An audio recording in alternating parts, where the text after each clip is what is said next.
Zee 24 तासनं उघड केलेल्या पुण्यातील जमीन गैरव्यवहार प्रकरणी एक मोठी अपडेट आहे। शीतल तेजवानीचा मोबाईल आता जप्त करण्यात आलाय। शीतल तेजवानी तपासात सहकार्य करत नाहीये। मोबाईलचा पासवर्ड देण्यास सुद्धा तेजवानीने नकार दिलाय।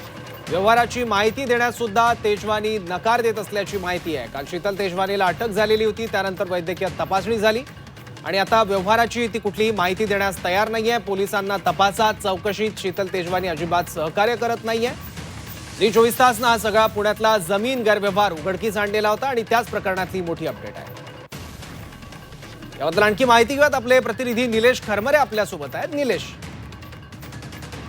खरं तर काल शीतल तेजवानीला अटक केली, त्या दरम्यान पोलिसांनी तिचा मोबाईल जो आहे तो ताब्यात घेतलेला आहे। मात्र त्याचा जो पासवर्ड आहे तो शीतल तेजवानीने द्यायला नकार केलेला आहे। एवढंच नाही तर जे गॅजेट आहे ज्याच्यामध्ये डेटा सेव्ह केला जातो ते डेटा पाहिजेची मागणी केलेली आहे, मात्र त्याला सुद्धा शीतल तेजवानीने विरोध केलेला आहे। एकूणच काय तर शीतल तेजवानी तपासात सहकार्य करत नसल्याचं आता समोर आलेलं आहे।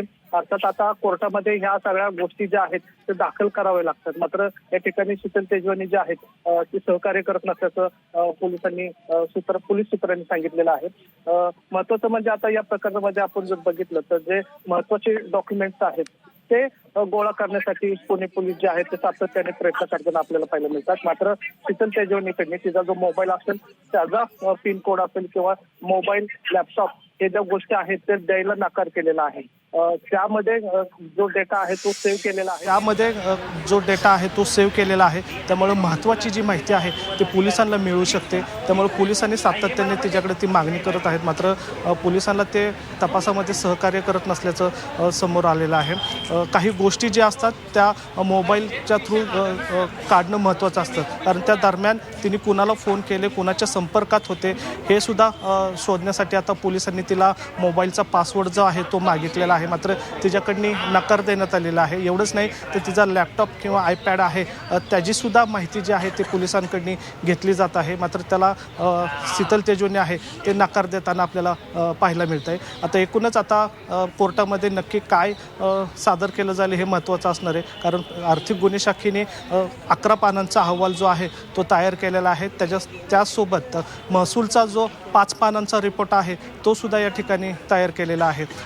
ही केस कुठंतरी लूज होऊ नये म्हणून या ठिकाणी जे या प्रकरणाचे जे तक्रारदार आहेत, तहसीलदार, नायब तहसीलदार, त्यांचा पुरवणी जबाबसुद्धा पोलिसांनी घेतलेला आहे। त्यामुळे ही केस जी आहे ती स्ट्रॉंग करण्यासाठी कुठंतरी प्रयत्न केला जातोय का असं या ठिकाणी पाहायला मिळतंय, मात्र पोलिसांकडून कुठंतरी या ठिकाणी सुटका होईल अशा प्रयत्नात आहे का असं या ठिकाणी प्रश्नचिन्ह उपस्थित होतोय, कारण तिला ज्या पद्धतीने या ठिकाणी ट्रीटमेंट दिली जाते त्याच्यावर शंका उपस्थित होत आहे। दुसरीकडं दिग्विजय पाटील जे आहे त्याला गपचूप या ठिकाणी त्याचं स्टेटमेंट नोंदवण्यात आलं, कुठल्याही माध्यमांना याबाबतची माहिती दिली नाही, त्यामुळं त्यांच्या कारवाईवर पण या ठिकाणी प्रश्नचिन्ह उपस्थित होतोय। त्यामुळे आता या संपूर्ण प्रकरणाकडे महाराष्ट्राचं लक्ष तर लागलेलंच आहे। त्यामुळे आता कोर्टात नेमकं काय होतं हे पाहणं महत्त्वाचं असणार आहे। मात्र या काल अटक केल्यानंतर आत्ताच्या या दरम्यानमध्ये पोलिसांनी तिच्याकडचा जो मोबाईल आहे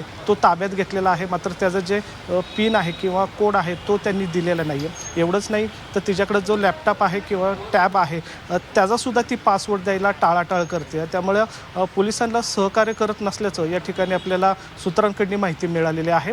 अर्थात आता पोलीस कशा पद्धतीने तपास करतील हेही मोठं पोलिसांसमोर आव्हान असणार आहे, कारण एकीकडे पवार फॅमिली म्हणतात की आम्ही तपासाला सहकार्य करतोय, तर दुसरीकडे शीतल तेजवानी आपले मोबाईल असतील किंवा लॅपटॉप असतील याचा पासवर्ड द्यायला नकार करत आहे। त्यामुळे कुठंतरी दोघांमध्ये संमिश्र प्रतिक्रिया ज्या आहेत त्या आलेल्या पाहायला मिळतात। साहजिकच आता पोलिसांच्या कारवाईवर मोठं लक्ष लागलेलं आहे। पोलीस 14 दिवसांची या ठिकाणी मागणी करणार आहे।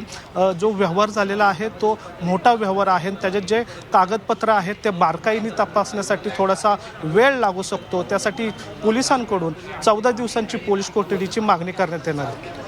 ठीक आहे निलेश, मोबाईलचा पासवर्ड देण्यास तेजवानी टाळाटाळ करते, पोलिसांना तपासात देखील सहकार्य करत नाहीये। यापुढे आता चौकशीचं आणि तपासाचं पोलिसांचं स्वरूप काय राहील आणि कोर्टात हजर करण्यापूर्वी नेमकं काय काय घडण्याची शक्यता आहे?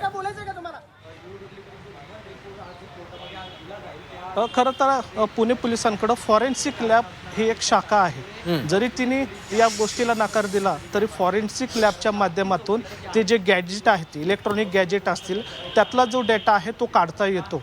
मात्र प्राथमिक माहितीनुसार किंवा प्राथमिक चौकशीमध्ये पोलिसांचं काम असतं की जो पिन आहे किंवा जो पिन कोड आहे तो मागितला जातो, पण तिने ते नकार दिलेला आहे. त्यामुळे साहजिक आहे की पोलिसांकडं फॉरेन्सिक लॅब ही यंत्रणा आहे, सायबर यंत्रणा आहे. त्यामुळं तिने जरी नाही दिला तर पोलीस त्या मोबाईलमधली किंवा लॅपटॉपमधली माहिती काढू शकते.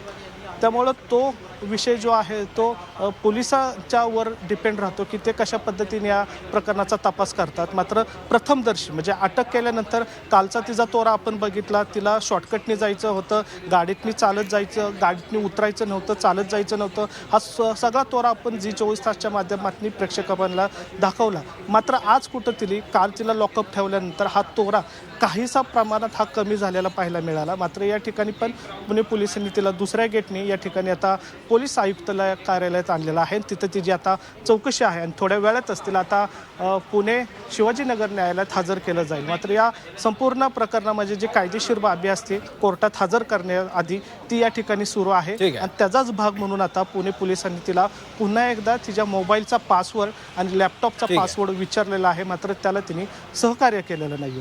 ठीक आहे, धन्यवाद निलेश या सगळ्या महत्त्वाच्या माहितीबद्दल. या प्रकरणात काय काय घडतं त्यावर आपलं लक्ष असेल. सगळे अपडेट सुद्धा आम्ही तुमच्याकडून जाणून घेणार आहोतच.